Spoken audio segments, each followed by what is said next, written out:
All right. Hello, everybody. My name is Martha Alter-Hines, and I have an incredible honor and pleasure to be here with Dr. Jude Currivan today. And so to give people a sense of why this is so significant for me, uh, I first heard about you, Jude, through a client several months ago who sent me a video that you had done. And people send me videos and links and all those kinds of things all the time. And typically I appreciate it and then I move on because I'm busy and you know, I don't have time to pursue every single amazing thing. But when in this particular case, I turned on the video and I'm not exaggerating, within 5 or 10 seconds, I turned off the video and immediately emailed you because I knew that fast that I needed to connect with you, that there was something key in just the energy of you just immediately spoke to me. And I didn't know anything about your work when I first reached out to you, and you very graciously immediately replied. And then I started looking into your work. And when I first actually started to dive into your work, I couldn't stop crying because because it was so profoundly affirming and and expansive for me, just on a personal level in terms of what has been coming through me in my own work, and also the moment we're in on the planet, and the imperative that I personally feel of this moment, the the seriousness of this moment. And so I could say so many things. We could talk for hours and hours because there is a huge amount of overlap between your work and my work and my perspective on the world.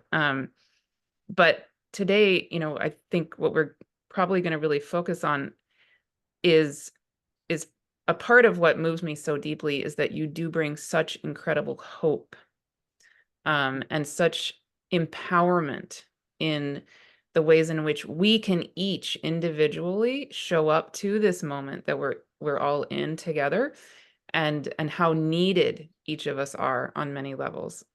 So we will dive in, but thank you and welcome so much for being here and for connecting. You're so welcome, Martha. It's my joy to be together today. Wonderful. So let me read your brief bio for everyone, just so you can get a sense of a tiny taste of the amazingness of Jude. So Dr. Jude Currivan, PhD, is a cosmologist, planetary healer, futurist, and author. She has experienced multidimensional realities since early childhood, which I'd love to touch on a bit more, and holds a PhD in anthropological archaeology from the University of Reading in the UK, where she researched ancient cosmologies. She also has a master's degree in physics from Oxford University, specializing in cosmology and quantum physics. She has authored a number of books, including the award-winning The Cosmic Hologram and The Story of Gaia. And I have, I have those both. I absolutely love both. And then there are many, many, many others. And yes, so much. Um, and yeah, you are a leading pioneer in the integration of leading edge science and universal wisdom teachings. And you also are very involved in the whole world view, which I would love to Mhm. come back to and explore a bit more. Um, so welcome again. And where to begin? Again, the threads could go in infinite directions. Um, but I think for people listening, what I would love to drop into is, um, as I talk about in a lot of my own videos, we're in a moment, clearly, if we take negative half a second to look around the world, we can become very, very upset, very concerned. We can go into fight or flight mode. Our nervous system can get very out of whack very easily. And yet you have a perspective that matches mine quite profoundly in terms of why and how we can have hope right now. Do you want to start there with just what is that for you, and how would you frame that? Yeah, thank you, Martha. And yes, in fact, one of those other books that you mentioned a little while ago was actually called Hope. And it's sort of an acronym for Healing Our People and Earth. And a lot of the hope that I feel is my perspective that, we often talk about a meta crisis at the moment. There's so many challenges, and they're real and they are existential. And for me, and I'm not blaming or shaming any of the journey to this point, but I would suggest that there are really a consequence of the journey we collectively as humanity have been for at least several hundred years, and I would go further than that, and we can perhaps talk about that. But it's been a journey into ever greater sense of individuation, individuality. And that's been a journey which has, in one sense, has brought us to a really profound realization of ourselves as unique, each of us unique. And yet it's also involved a progressive sense of disassociation from each other and our planetary home and the wider cosmos. So we've had a lot of progress, but it's also been at a great cost. So we're at this point where we're realizing that we can't go on as we have been. And at this same point, we're also having the scientific evidence that says that that perception of separation that's been our worldview for some time, and certainly, our industrial revolution, all the perspective is now being turned on its head. So we're waking up, some quickly, some less so, to realize we're inseparable. Now, what that does is it actually offers us a first step to healing what I call our dis-ease of separation. And that healing journey is a healing journey into a remembering of who we really are. So that remembering that we are literally inseparable from each other and the wider world. So what I talk about in terms of authentic hope is that waking up, is that realization, is that remembering of who we really are. And as we do that, again, I'm really describing a journey of homecoming. And as we do wake up, we can also grow up, we can expand our awareness, we can clean up, we can, we can heal, we can realize that, our behaviors, the dysfunctionality of our behaviors and our choices have come from that place of dis-ease. And so as we heal that perception, as we can begin to see ourselves as, members of a universe that meaningfully exists, purposefully evolves, is a unitive whole entity, and we can go into an amazing adventure of talking about that. That, for me, is where we can have authentic hope. Because as a species, that journey of individuality, that journey of its unity expressed in diversity, and remembering that instead of separation, we are extraordinarily innovative. We are extraordinarily creative. And at the very foundation of our being, we are extraordinarily empathetic and loving as a species. And so when we remember those depths, when we come together, not only are we waking up to remember, but we can link up and lift up together. And that's what I mean by authentic hope, because that is what can inspire and empower and invite us into an amazing journey forward. We do have to clear up, we do. But I'm sure what we will share today, and we will explore, are ways of knowing, are ways of engaging and relating, not just with each other, but our planetary home. And we can learn from our planetary mother. Just as we learn from our mothers when we're growing up. Our mothers, my mum taught me to make a really great chocolate cake. that I can teach my stepkids going forward and all the rest of it. But, we learn from those who go before us, and our primary mother is our planetary home. And just as, in our terrible teens, we've done a lot of damage, we can now mature and repair a lot of that damage and repair our relationship and coming into loving relationship as co-evolutionary partners. It seems to me we're just on the beginning of what it really means to be human. So many things there. So many. But yes, I have mentioned to you briefly that the number one task that the spirit world currently has for me in my work is to be offering on my YouTube channel this free series called the Wholeness Way series, which is entirely dedicated to and completely all about, for free,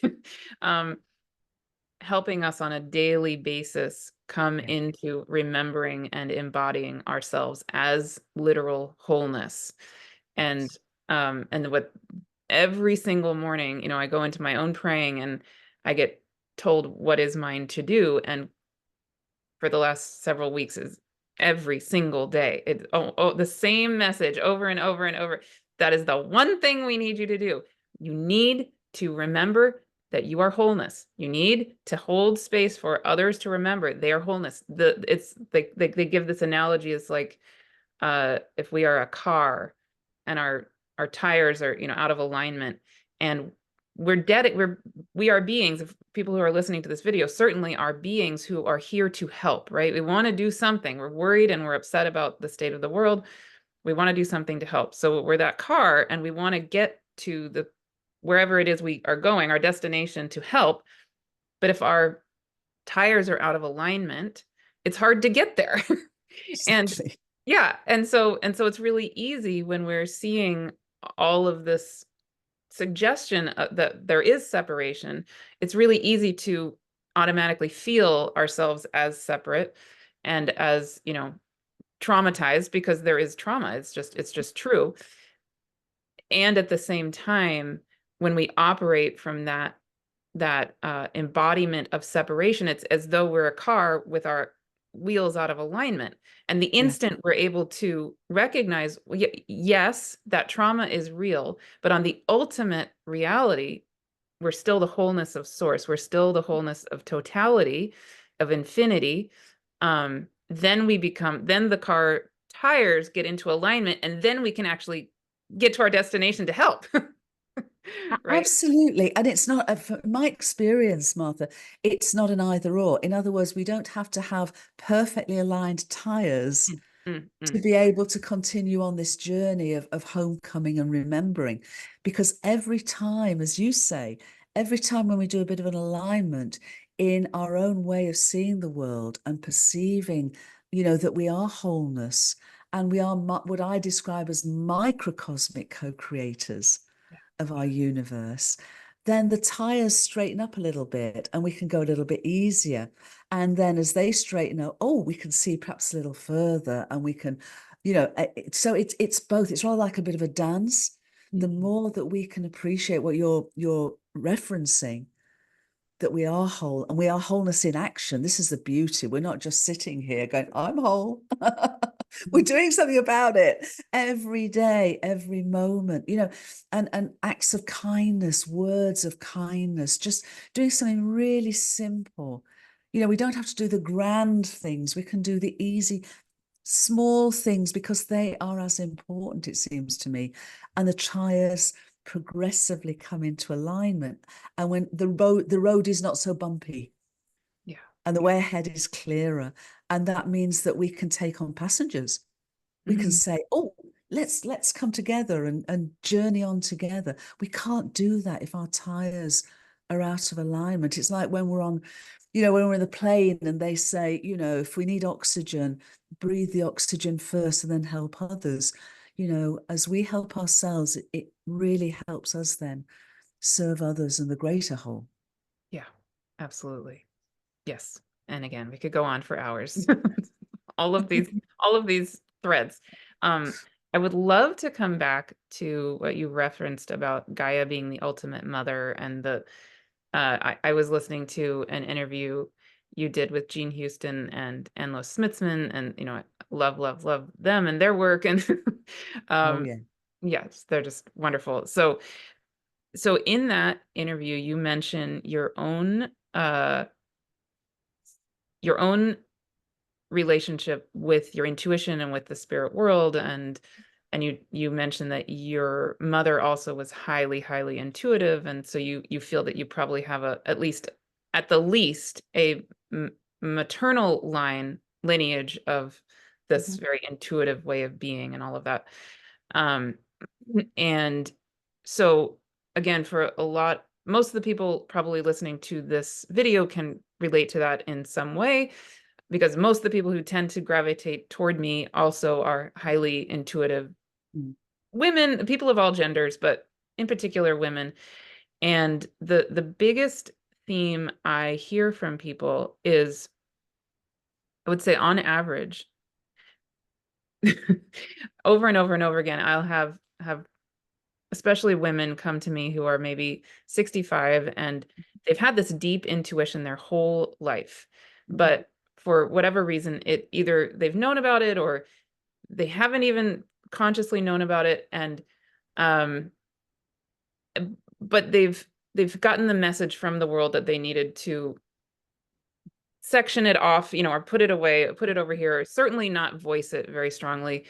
um and now they're at this moment in time, and all of a sudden it's getting louder and louder and louder, and they feel it and they know it is so true in themselves, right? But they don't quite know what to do about it, and they don't want to, they're worried they're going crazy and all of these things, and they don't have a much of a place to talk about all of that. Okay, so a couple of things. I think back to my own grandmother, and I've written an article about her, that you talk about your family is from the north of England. So my grandmother's family comes from the Isle, an island on the western side of Scotland, Mhm. and and she, I would say also, I would say similar for me. I think in my maternal line, there's also this Yeah. theme of women with these abilities in various ways, and something I really was struck about my grandmother is that she grew up in the United States. Her father had immigrated from Scotland, and my aunt at one point said to me that she thinks that my grandmother actually had these similar abilities that I do, but wasn't able to express it at all. She was a 1950s housewife in the Yeah. Midwest of the United States, all of that. And I, when my aunt mentioned that to me a few years ago, I started crying because I just felt such grief Mm. that there was this wealth of knowledge and ability, and that she had to hide who she really was, and all of these gifts she could have offered the world, in a sense, right? And this is a conversation I've had several times with Anne Baring, who I know you're also friends with, and Anne talks about this with regard to her mother having to Yes. really stifle her abilities in her connection with the spirit world. And now Anne has published a book that her mother, of her mother's channelings, which is wonderful. Absolutely. Yeah. Yes, which is wonderful. Yes, it is so wonderful. So anyway, I would love if you would like to talk a bit more about your own journey with having these connections. I think starting at age 4 is what you talk about. Anything that feels alive or important for others to hear, that, yeah, whatever you feel called to share about it. Okay. Well, what's coming to me, first of all, is none of us are special and everyone's special. Mhm. My abilities, your abilities are not anything other than our natural attributes Yeah. as microcosmic co-creators, because that's who we all are, of our wonderful, abundant, living, loving, evolutionary universe. So I really want to make that clear.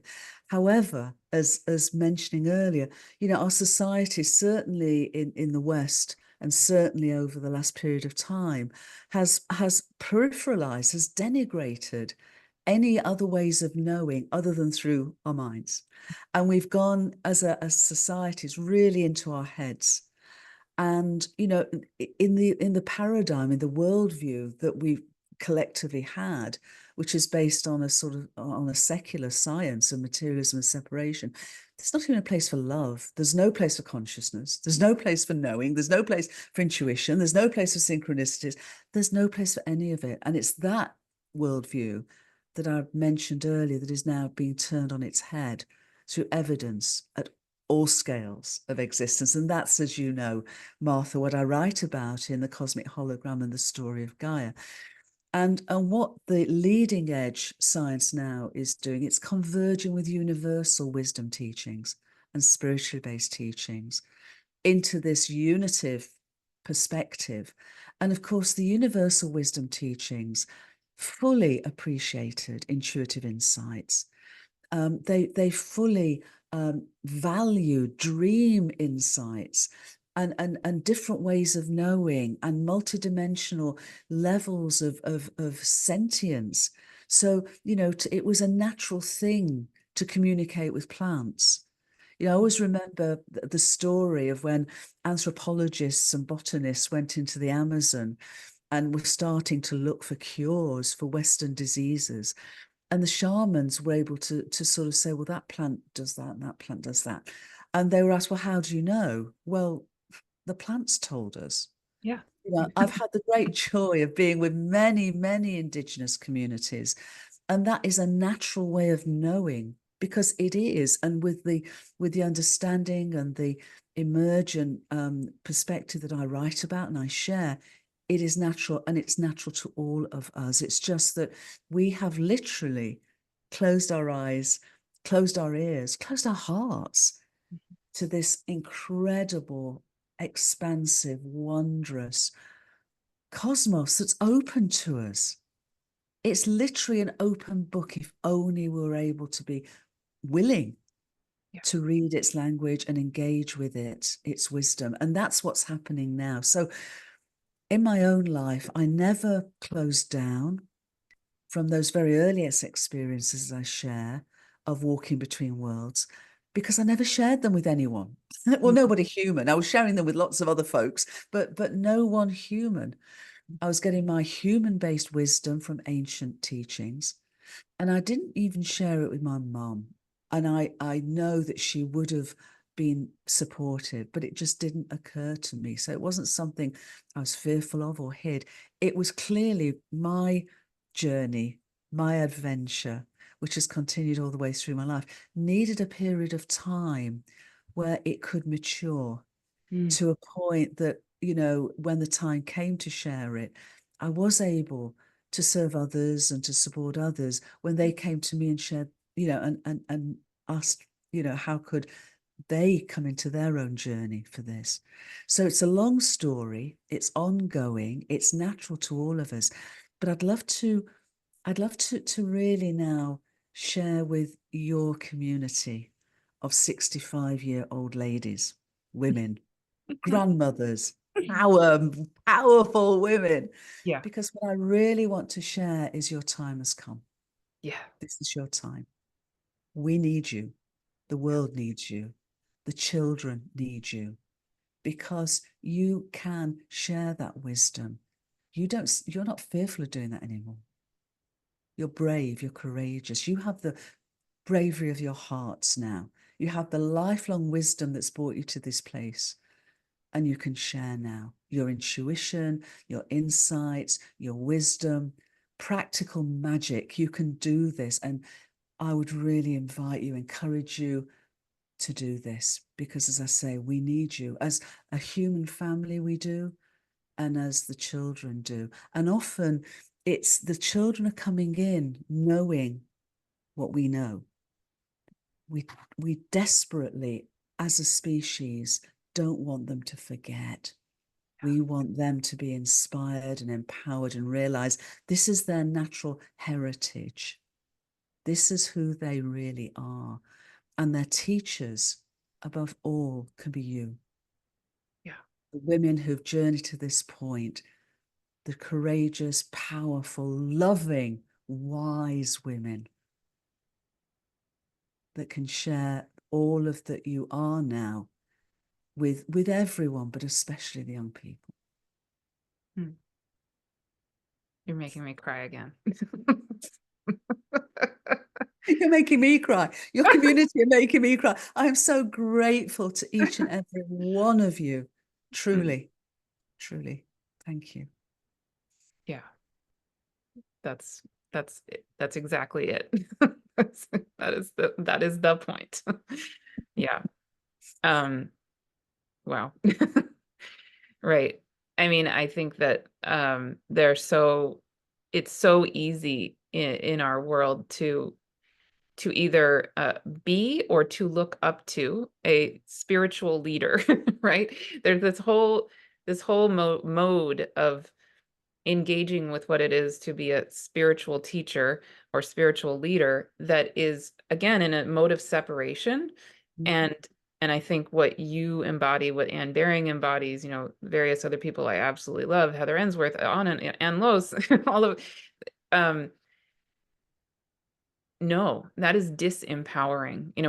We each are the learner and the teacher, and we are each the wisdom keeper. Is we are literally, as you say, we are the intelligence of existence. That is what we are. Is that we are the building blocks of the information of reality, of everything. And so in my experience, the the wisdom of literal infinity is us, is every single being. And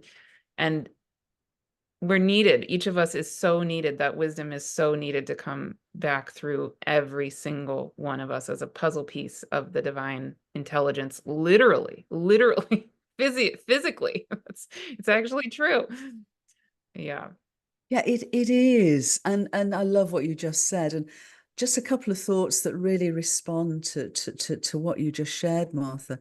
I was in business, I was in corporate life for many years. And at one point, for a glorious 10 minutes, I was the most senior businesswoman in the UK. And Mhm. it lasted about 10 minutes. And and I was running sort of $500 million, multinational businesses. But what I was realizing was that I could have become a sort of surrogate man. It would have been very easy because, in that situation. And that really taught me to honor my femininity and my vulnerability and the feminine attributes that, are half the human race, and not just in gendered sense, but if we go back, and we were talking before we came on record, we were talking about the sort of the universal wisdom teachings of India and the ancient teachings of Vedic India, and what's called the Upanishads. And, they talk about consciousness as being the fundamental stuff of reality. But there is this sense of the balance of masculine and feminine attributes that play through all of us. So, the energy meridians that energy workers work with, the male, the masculine, the feminine, the child. So it seems to me that we're moving now, not from a patriarchy, as Barbie would say, but and to a matriarchy, but the integration of the masculine and the feminine. And I feel that what's coming through, therefore, is a realization that with all the best of masculine attributes, to bring in perhaps more feminine attributes. So instead of the old way of leader, you talked about leading, rather more as a servant leader, a leader that serves the community. And for each of us to be a servant leader, that no one's in that old hierarchy of I'm the leader, but everyone is leading in the sense of mastery over ourselves, mistresy over ourselves, but that sense of servant leadership. And the other thing that I talk about is, again, going back into when I was in that environment, I had a role. And so I had a business card with my role on it. So I'd walk into a room, and the first thing I'd do is present my role, or people would know my role. When I left that world, all that roleness, all the clothes of that roleness just fell away. And I now show up not as a role, but as a soul. Yeah. And souls are vulnerable, and souls are transparent, and souls are who we are. They're truly, authentically who we are. So I would suggest that moving into a time where we can help each other by being authentic soul models to sing our own note as part of this incredible symphony. So again, with your wonderful community, I would say to everyone, you're ready now. If you're not already doing it, already not aware you're doing it, you are a soul model. Yeah. Because Oh. you've come to this point to embody being a soul model. Mm, I love that. Thank you. It's amazing. Um, I would love to, again, I could go down 10,000 roads. Um, I would love to switch gears a tiny bit. Was there something else you wanted to say before I did that? No, I think nope, we're good. We're good. Okay. So related to what we're saying, but kind of building on it, another very powerful theme coming through in my work and in what the spirit world is guiding me into, I would love your perspective on. Um, so yes, so a humongous theme this spring has been the spirit world also adamantly saying you are a soul song, every single one of you. You are a golden, like here's source, and you are literally a golden drop, like a teardrop coming out of source, and that is the vibrational quality of the soul song that is you, that is part of the Yes. soul song of everything. Okay. And uh and so, but then what they've been guiding us to be doing, and I've been holding free events where, this is very explicitly supported, is they're also saying in this time of great remembering, coming out of the time of forgetting, that um, that one component of that is to come back into a a connection with and a remembering of what they're terming council of infinity, meaning we are everything. We are existence. We are infinity itself. We are all of time and all of space as the one body of time space continuum, and beyond that into the nothing and the everything. Um, and so when we remember that wholeness and that totality that we are, and this is also very related to what you talk about in your books, um, that there is the natural state of that wholeness is that there is instantaneous communication between anything and everything else. Like any one thing has instant and constant oneness with, and therefore communication with anything else in all of existence, right? So that's just a fundamental truth. But then when we come to a certain level of embodiment of that and engagement with that, one way that can manifest is to experience it as this council of infinity. And so again, on the ultimate level, it's just like one particle of existence will immediately communicate with the other particle of existence. You don't even need this council of infinity actually in ultimate reality.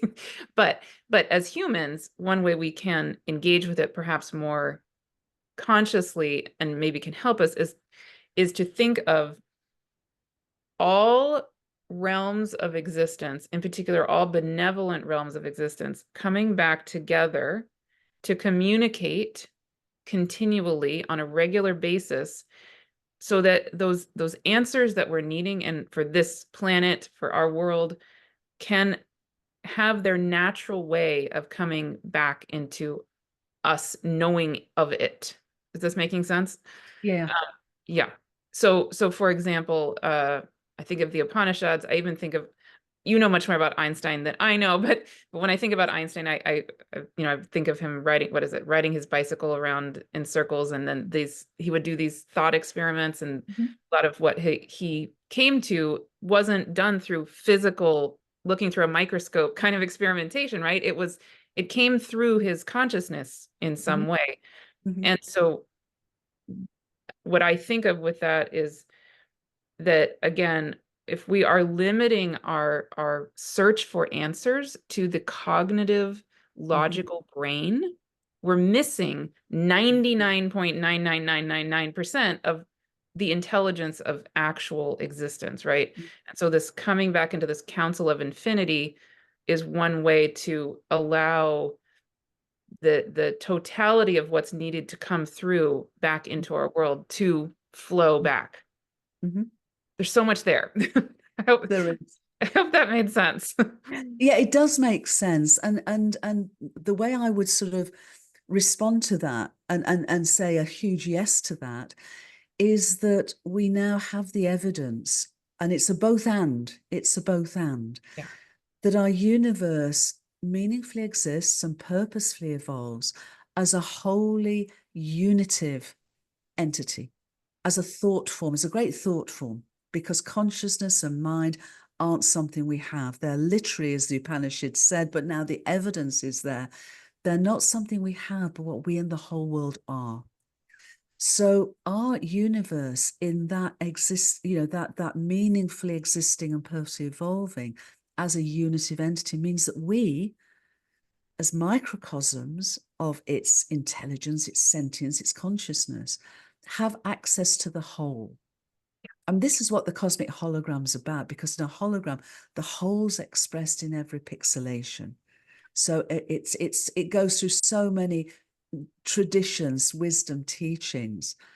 But the point here is that's our natural way. That's who we really are. And so we can access that. We can transcend space-time in that regard. We can have access to all of that. And, in 2022, the Nobel Prize for Physics was given to 3 researchers who've been researching universal wholeness for Yeah. decades. And the Nobel Prize is only given to what's called settled science. In Yeah. other words, there's no, this is not true, this can't be. No, this is settled science. So we know this for our universe as a whole. And the both and. Because within space-time, from the very beginning of the birth of our universe, as a great thought, nearly 14 billion years ago, within space-time, nothing can go faster than the speed of light. That is the cosmic speed, COP. And that is vital because it means that within space-time, there's an arrow of time. So we can say that our universe began nearly 14 billion years ago. That arrow of time is one way, the past to the present, unfolding into the future. It means that therefore there is causation within space-time, which is why we can have a conversation. We couldn't have a conversation were there not within space-time both the ability of our entire universe to differentiate its unity into vast, abundant diversity. You and me and everyone on our court, the leaf on every tree, every snowflake. This incredible amount of diversity that's also been able to evolve into complexity and individuation. All this story of our universe is possible because of this both and. And so when you speak to this beautiful idea of council of infinity, yes, because we are both individuated within our universe. We have a lifetime. We were born however many years ago. We are part of its journey of evolution, its time, its flow of time, its history, her story. This is the story of Gaia. This is the story of our universe. And because we are microcosmic co-creators of its wholeness, we have access to the entire story from the very beginning to this moment. And it also means that we can communicate, engage with all the multidimensional wisdom that its intelligence, its sentience, its mindful nature exists and evolves as part of. So that does mean, going back to what we were saying earlier, we can attune to and with our beloved planetary mother, Gaia. We can learn from her. We can say, we have desecrated you in so many ways. How can we serve to help heal this? What can we do? We can actually have conversations with bacteria, her bacteria. They know a lot. We can have conversations with her viral communities. I think they know even more. I mean, these are extraordinary levels of sentience. We can communicate with her standing people, the plants, the animals. And beyond that, we can communicate with the fairy realms and kingdoms, devic realms, elemental realms, angelic realms, as well as extraterrestrial realms. Yeah. The vast communities of life, because life is an entire living universe, not just biological organisms. Martha, what an adventure ahead of us. Yes. Yes. And again, so many threads, so many. Yeah. Yeah. Many hours that we could speak. But just briefly, very briefly to say, yes, I have personal, and I have begun to talk about this publicly because I'm being told it's time. It's a little bit scary still, but yes, I have personal relationships with infinite realms of beings, including many earth realms. And as I've mentioned to you, your book is uh the story of Gaia. One of my books is called Gaia Speaks. So in, Exactly. and another one of mine is called The Cosmos Speaks, and yours is The Cosmic Hologram. And anyway, yeah. But one of the realms of beings that comes through in the books I've been channeling are these earth realms, in addition to cosmic realms and angelic realms and all of it. And the earth realms in particular have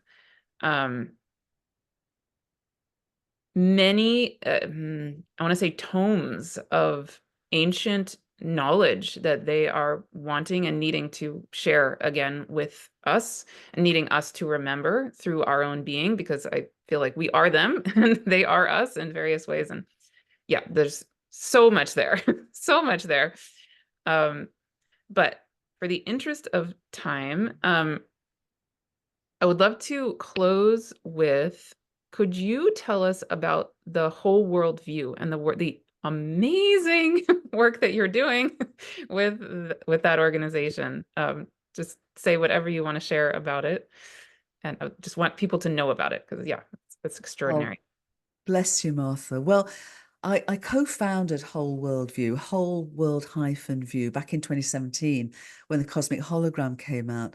Because what I was realizing, and like you, I was guided to write a trilogy of books. And the trilogy, the guidance I had, and this was 20 years ago, the guidance I have had is that one day I would write books. And at that point, I hadn't written any books. I hadn't written any books. I had no idea to write books.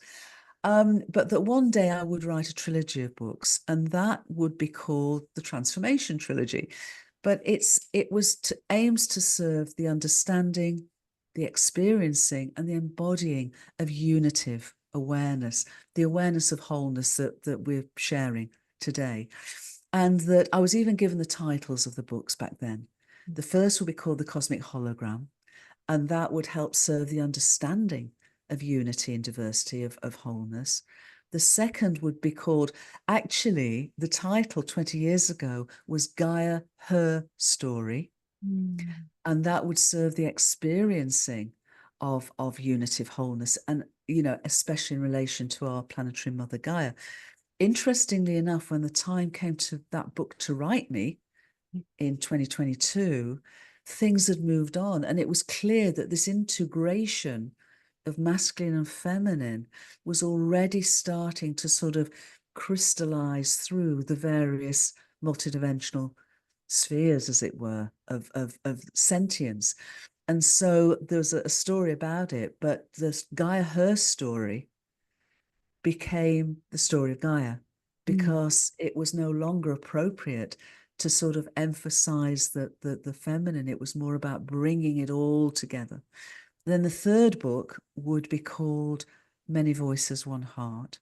Mm. And that book, which is still to write me, is to how we embody wholeness, which is what we're sharing today. So it was an invitation to do that. So in founding Whole World View -view and the website, which is wholeworld-view.org, that was exactly it, to serve the understanding, experience, embodying of unity of awareness. There's loads of free resources.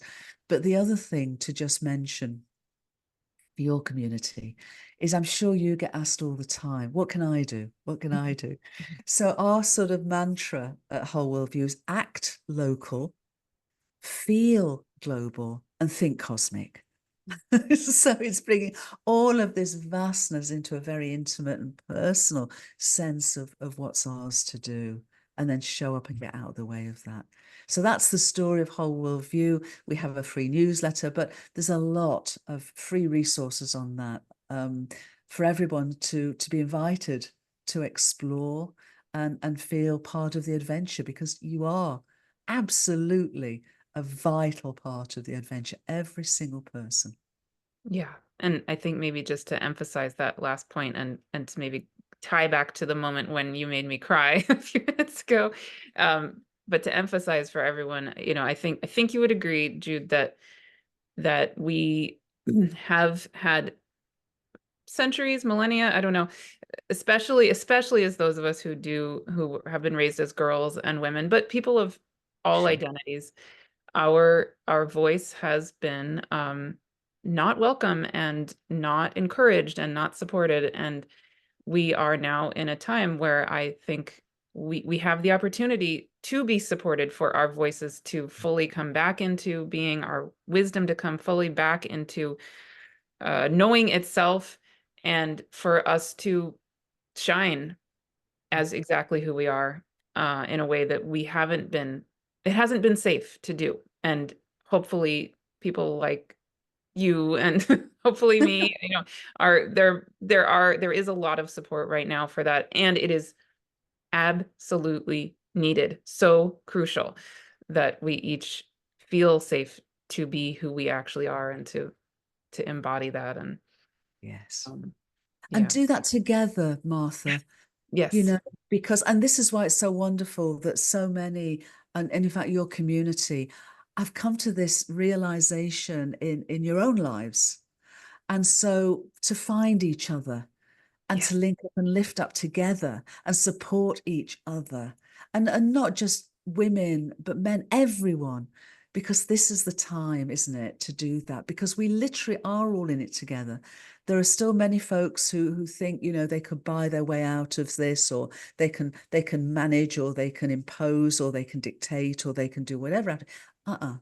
The evolutionary impulse, it seems to me, of our universe, which has been an impulse that's 14 billion years in the journey to this point, that evolutionary impulse is flowing through us. That's why it seems to me that we are waking up. It's not just us that are sort of, say, oh, I'll wake up now. We're part of something much, much bigger. And to be able to attune and align with it, to serve it joyfully, because that's the invitation, it seems to me, that we're being offered. And we can do that. Yes, it comes down to each of us to make that choice. But when we do make that choice, we have communities on communities on communities, willing, able, ready now to come together, to link up, lift up, and consciously evolve, to heal, to inspire each other, to empower each other, to look after each other, to love each other. Yes. As we're loved by our planetary mother and by the whole world. We are loved. Oh, that's it. That's you make me cry again. Thank you. Thank you so much, Jude. Oh, you're so welcome, Martha.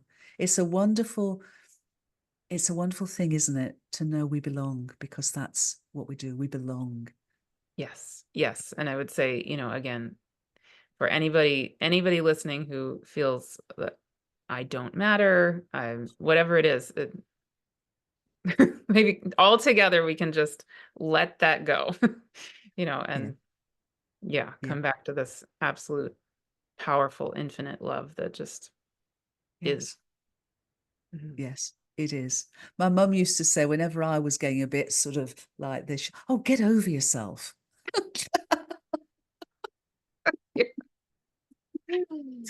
So let's get over ourselves and let's wake up and grow up and, you know, realize we have this incredible opportunity, marvelous invitation, Mm. joyous, joyous moment to do this.